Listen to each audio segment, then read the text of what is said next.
نبیوں کے سلسلے کو جاری کیا ہے۔ نبی بنتا نہیں ہے، نبی اللہ بناتے ہیں، اور اسی طرح صحابی بھی بنتا نہیں ہے، صحابی بھی اللہ بناتے ہیں۔ نبوت یہ کسبی منصب نہیں ہے، اور اسی طرح صحابیت بھی کسبی منصب نہیں ہے۔ نبوت یہ وہبی منصب ہے، اور صحابیت بھی یہ وہبی منصب ہے۔ اللہ جس کو عطا کرتے ہیں، یہ اللہ کا انتخاب ہوا کرتا ہے۔ اللہ نے رسولوں کی نسبت اپنی طرف کی، فرمایا رسولی یہ میرے ہیں، اور اللہ کے پیغمبر نے صحابہ کی نسبت اپنی طرف کی، فرمایا اصحابی یہ میرے ہیں۔ اب رسولوں کا انتساب ذات خدا کی طرف ہے، صحابہ کا انتساب ذات مصطفیٰ کی طرف ہے۔ رسولوں کا انتساب ذات خدا کی طرف ہے تو ان پر تنقید کا حق بھی کسی کو حاصل نہیں ہے۔ صحابہ کا انتساب ذات مصطفیٰ کی طرف ہے تو اسی طرح صحابہ پر بھی تنقید کا کسی کو حق حاصل نہیں ہے۔ صحابہ رب کا انتخاب ہے، اور رب کے انتخاب پر تنقید کا کسی کو حق حاصل نہیں ہوتا۔ نبوت اللہ بناتے ہیں نبی کو، کوئی اپنی محنت کر کے، مجاہدات کر کے، تقوی اور عبادت کے وجہ سے نبوت کے درجے تک نہیں پہنچ سکتا۔ اسی طرح کوئی غوث قطب ابدال اپنی عبادات کی وجہ سے، مجاہدات کی وجہ سے کسی صحابی کے درجے تک نہیں پہنچ سکتا۔ یہ دونوں مرتبے اور درجے یہ اللہ کی طرف سے وہبی ہوا کرتے ہیں، کسبی نہیں ہوا کرتے۔ علماء نے لکھا ہے کہ یہ صحابہ کا مقام دیکھیے گا۔ علماء نے لکھا ہے کہ جنت اللہ نے انسانوں کے لیے بنائی ہے۔ وما خلقت الجن والانس الا لیعبدون، جنات اور انسان مکلف ہیں۔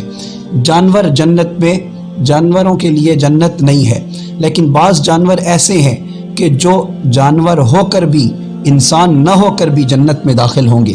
اس کی ایک لمبی فہرست ہے جو علماء نے ذکر کی ہے۔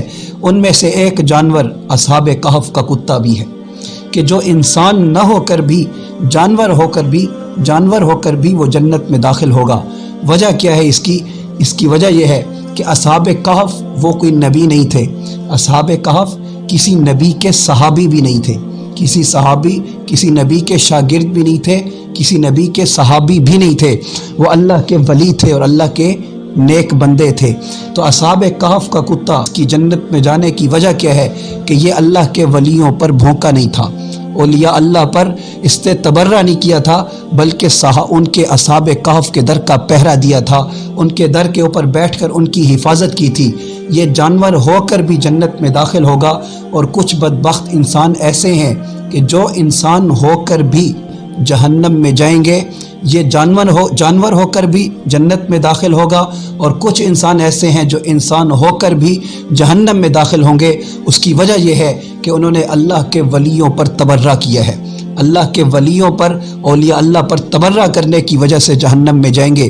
اور تبرہ کرنا بھی ایسی جماعت پر کہ جو سب ولیوں میں سب سے پہلی جماعت، جو پیغمبر کے صحابہ کرام رضوان اللہ علیہم اجمعین ہے، جن کے بارے میں رب کا قرآن کہتا ہے وَأَلْزَمَهُمْ كَلِمَةَ التَّقْوَى وَكَانُوا أَحَقَّ بِهَا وَأَهْلَهَا، جن کے ایمان کی گواہی قرآن دیتا ہے أُولَئِكَ هُمُ الْمُؤْمِنُونَ حَقًّا، جن کی کامیابی کی باتیں قرآن کرتا ہے أُولَئِكَ هُمُ الْفَائِزُونَ أُولَئِكَ هُمُ الرَّاشِدُونَ۔ یہ وہ جماعت ہے، اور بالخصوص اس جماعت کا جو امام ہے ابو بکر صدیق رضی اللہ تعالی عنہ، ان کے اوپر تبرہ کرنا، وہ جانور ہو کر جنت میں جائے گا اور یہ انسان ہو کر بھی جہنم میں جائیں گے کہ اللہ کے ولیوں پر تبرہ کیا ہے۔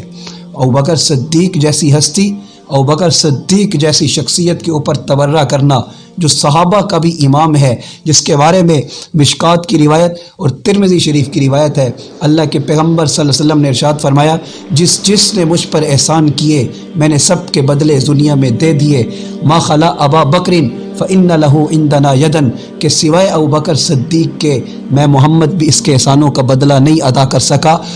یکافئہ اللہ بہ یوم القیامہ، یہ ابو بکر صدیق وہ ہے کہ قیامت کے دن اللہ خود اس کے احسانوں کا بدلہ دے گا۔